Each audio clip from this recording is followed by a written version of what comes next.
ఈ రోజు మనతో పాటు ఐకానిక్ ఆస్ట్రాలజర్ గట్టుపల్లి సురేష్ బాబు గారు మనతో ఉన్నారు. వారితో మాట్లాడి వారిన్ని విషయాలు తెలుసుకునే ప్రయత్నం చేద్దాం.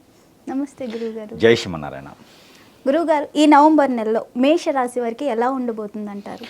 కనుక మనకి ఈ యొక్క 2025 సంవత్సరంలో మనం చూసినట్టయితే కనుక ద్వాదశ రాశుల వారు అందరికీ కూడా కొంతమేర మిశ్రమ ఫలితాలు, కొంతమేర శుభ ఫలితాలు అనేది మనం చూస్తూ వచ్చినాము. ఎందుకంటే అతిపెద్ద గ్రహాలైనటువంటి అన్నీ కూడా మార్పు జరగడం వలన ఈ యొక్క గ్రహ మార్పిడి వలన రాశులు అన్నిటికీ కూడా మిశ్రమ ఫలితాలు ఎక్కువగా కనిపిస్తూ ఉన్నాయన్నమాట. దాంట్లో ఒకటి ద్వాదశ రాశిలో ఒకటి మేషరాశి. ఈ మేషరాశి వారికి ఈ 2025 సంవత్సరం నవంబర్ మాసం, ఈ నవంబర్ మాసం అనగానే కార్తీక మాసం కూడా ఒకటి చొరబడి ఉంది కాబట్టి కార్తీక మాసం, నవంబర్ మాసం, శీతాకాలం ఇవన్నీ కూడా మేషరాశి వారికి అదృష్టం అని చెప్పవచ్చు. ఒక మేర ఏంటంటే కొన్ని రాశుల వారికి కొన్ని మాసాలు బాగా కలిసి వస్తాయి. దాంట్లో మేషరాశి వారికి ఈ నవంబర్ ఒకటి, జూలై ఒకటి, ఫిబ్రవరి ఒకటి, అంటే ఈ సంవత్సరం మొత్తంలో ఈ రాశుల్లో వారికి ఈ మాసాలు బాగా కలిసి వస్తాయి. దాంట్లో ఇప్పుడు ఇది నవంబర్ కాబట్టి నవంబర్ మాసంలో మేషరాశి వారికి అద్భుతంగా కలిసి వస్తుందని చెప్పొచ్చు. ఒకటి అందులోనూ ముఖ్యంగా వ్యాపారస్తులకైతే బాగా కలిసి వస్తుందని చెప్పొచ్చు. అంటే పార్ట్నర్షిప్ వ్యాపారాలు కానీ పెట్టుకుంటే అది అయితే నష్టం అయితే పోతుంది.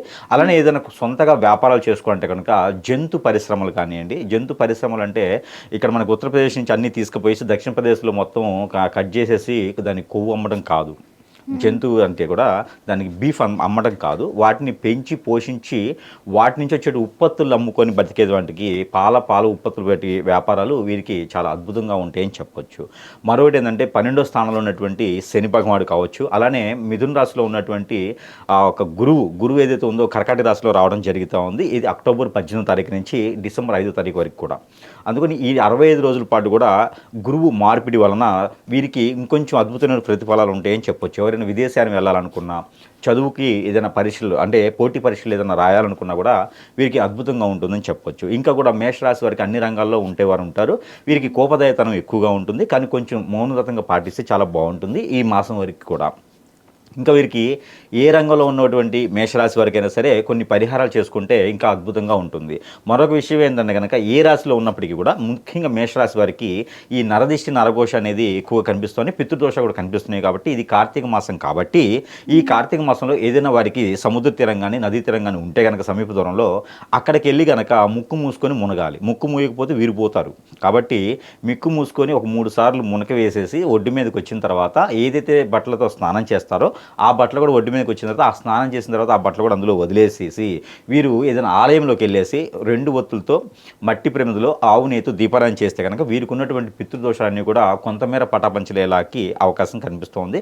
అలానే ఏదైనా గురువారం, శుక్రవారం రోజున కనుక ఏదైనా దత్తాత్రేయ స్వామి కానీ, సాయిబాబు కానీ, ఆంజనేయ స్వామి గుళ్ళో కానీ వీరు ఏదైనా పులిహోర చేసి నైవేద్యం పెట్టినట్టయితే ఈ మాసం మొత్తం కూడా వీరికి చాలా బాగుంటుంది. అలానే ఉసిరి చెట్టు కింద భోజనం చేయడం కానీ, వనభోజనాల్లో పాల్గొనడం కానీ చేస్తే వీరికి ఉన్నటువంటి ఏదైనా నరదిష్టి నరఘోష ఆ శత్రుభయం కూడా వీరికి తొలగేలా ఉంటుంది. ఆర్థిక సమస్యలు కూడా మెరుగుపడతాయి అన్నమాట. ఇలాంటి పరిహారాలు చేసుకోవచ్చు. అలానే రాశిలో ఉన్నట్టుగాను జాతకంలో ఉన్నట్టుగాను జరగట్లేదు ఎవరికైనా అనుకుంటే కనుక ఖచ్చితంగా వారైతే మాత్రము ఏదైనా గురువుని సంప్రదించాలి. వారి మీద ఏదైనా తెలిసిన వారో తెలియని వారో ఏదైనా వారికి చెడు చేయొచ్చు. వారు ఎదిగేటటువంటి తత్వానికి, వీరి మనస్తత్వానికి ఏదైనా చెడు చేసి కించపరచవచ్చు, ఏదైనా చెడు చేసి వాళ్ళని దిగజార్చవచ్చు. కాబట్టి అన్ని జాతకం ఉన్నట్టుగానే కుదరదు, అన్ని జాతకంలో ఉన్నట్టుగానే జరగదు. కాబట్టి ఎప్పుడైనా ఒకసారి 3 మాసాలు 4 మాసాలకు ఒకసారి అయినా సరే గురువుని సంప్రదిస్తే వారికి ఏదైనా చెడు క్రియలు జరిగినాయా లేదా చూసుకొని దానికి పరిష్కార మార్గం చూపిస్తే అప్పుడు జాతకంలో ఉన్నట్టుగా జరుగుతుంది. అందరికీ అష్టదిబ్బందన అనేది ఉంటుంది కాబట్టి అవన్నీ కూడా తొలగిపోయిన తర్వాత వీరికి బాగుండేదానికి అదృష్టం ఉంటుంది. కాబట్టి ఏదైనా గురువుని సంప్రదిస్తే చాలా మంచిది. ఈ రాశి వారు ఇలాంటి చిన్న పరిహారాలు చేసుకొని అదృష్టవంతులు అవ్వచ్చు ఈ నవంబర్ మాసం మొత్తం, కార్తీక మాసం మొత్తం కూడాను. ధన్యవాదాలు.